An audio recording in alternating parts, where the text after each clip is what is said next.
নমস্কার বন্ধুরা, আমি সোমা। আমার গোপালের হেসেল চ্যানেলে আপনাদের সবাইকে স্বাগত।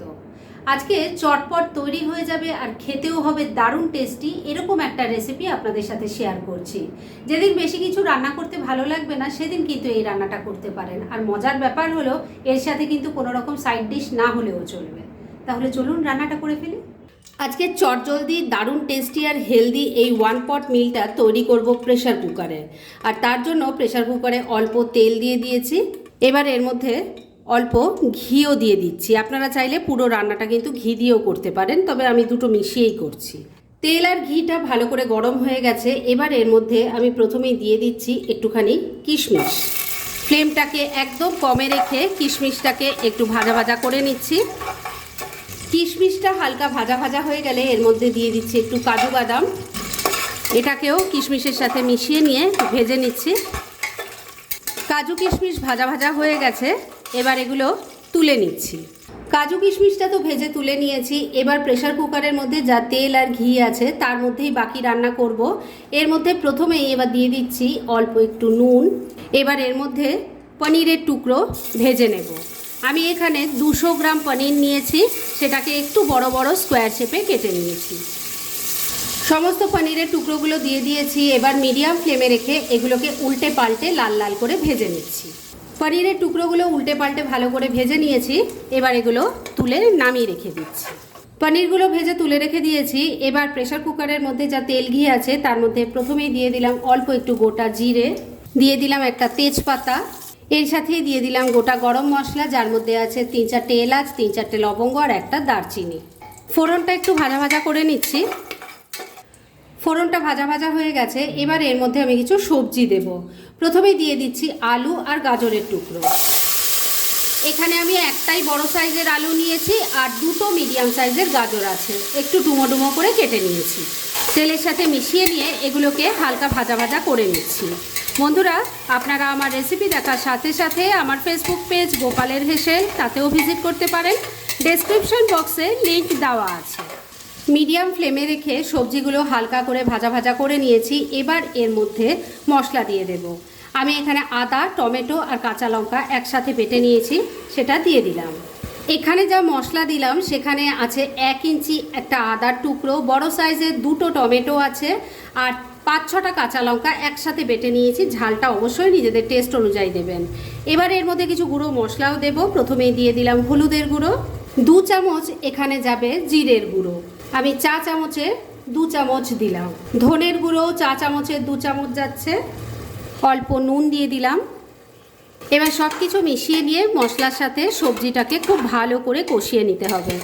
বন্ধুরা, যেদিন রান্নাবান্না বেশি কিছু করতে ভালো লাগবে না বা শরীরটা খুব একটা ভালো নেই, এই রকম অবস্থা হবে, সেই দিন কিন্তু এই রান্নাটা আপনারা করতে পারেন। এই এক পদ দিয়েই কিন্তু একবেলার খাওয়া দাওয়া খুব সুন্দরভাবে সারা যাবে।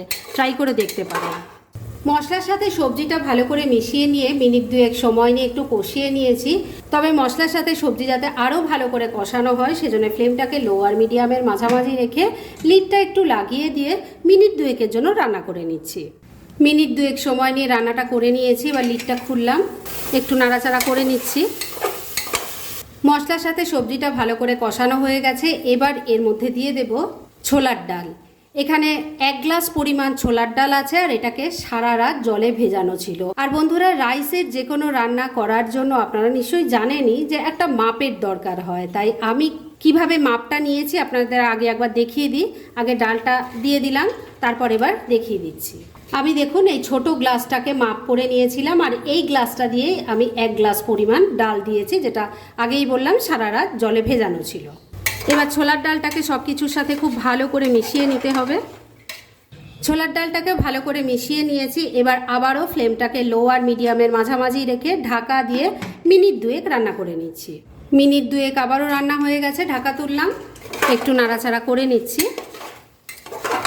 এবার এর মধ্যে রাইস দিয়ে দিচ্ছি। আমি এখানে বাসমতি রাইস নিয়েছি। যে গ্লাসটা আপনাদের দেখিয়েছিলাম সেই গ্লাসটা করেই মাপ করে কিন্তু 1 গ্লাস চাল নিয়েছিলাম আর এই চালটাকে আমি আধ ঘন্টা জলে ভিজিয়ে রেখেছিলাম।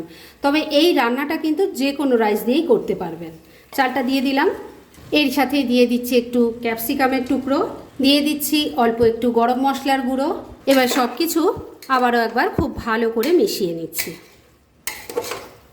সব কিছু খুব ভালো করে মেশানো হয়ে গেছে। এবার এর মধ্যে জল দিয়ে দেব। জলের ব্যাপারটাও কিন্তু বন্ধুরা একটু মাপ করে দিতে হবে। যে গ্লাসটা করে আমি চাল ডাল মেপে নিয়েছিলাম সেই গ্লাসটা করেই জলটা মেপে নিয়েছি, আর জল কিন্তু উষ্ণ গরম জল দিতে হবে। এখানে আমি 1 গ্লাস ছোলার ডাল আর 1 গ্লাস চাল দিয়েছি, মানে টোটাল হলো 2 গ্লাস, তাই জল দিতে হবে 4 গ্লাস ডাবল। উষ্ণ গরম জল দিয়ে দিচ্ছি, ভালো করে মিশিয়ে নিচ্ছি। সব কিছু খুব ভালো করে মেশানো হয়ে গেছে। এবার ফ্লেমটাকে আমি লো আর মিডিয়ামের মাঝামাঝি রেখেছি। এই ফ্লেমেই লিডটা লাগিয়ে দিচ্ছি, আর 2টো হুইসেল পড়লে কিন্তু এটা রেডি হয়ে যাবে। তাহলে এটা রেডি হোক, আর তারপর ফিরে এসে আরও কিছু কাজ বাকি আছে সেটা সেরে নেব। প্রেশার কুকারে 2টো হুইসেল পড়ার পর আমি গ্যাসটা বন্ধ করে দিয়েছিলাম, আর তারপর পুরো প্রেশার বেরিয়ে যাওয়ার পর লিডটা খুলেছি। এবার এর মধ্যে ভেজে রাখা কাজু কিশমিশ দিয়ে দিলাম, ভেজে রাখা পনিরগুলো দিয়ে দিচ্ছি, এর সাথেই একটু ধনে পাতা কুচিও দিয়ে দিলাম। সব কিছু একটু আলতো হাতে মিশিয়ে নিচ্ছি।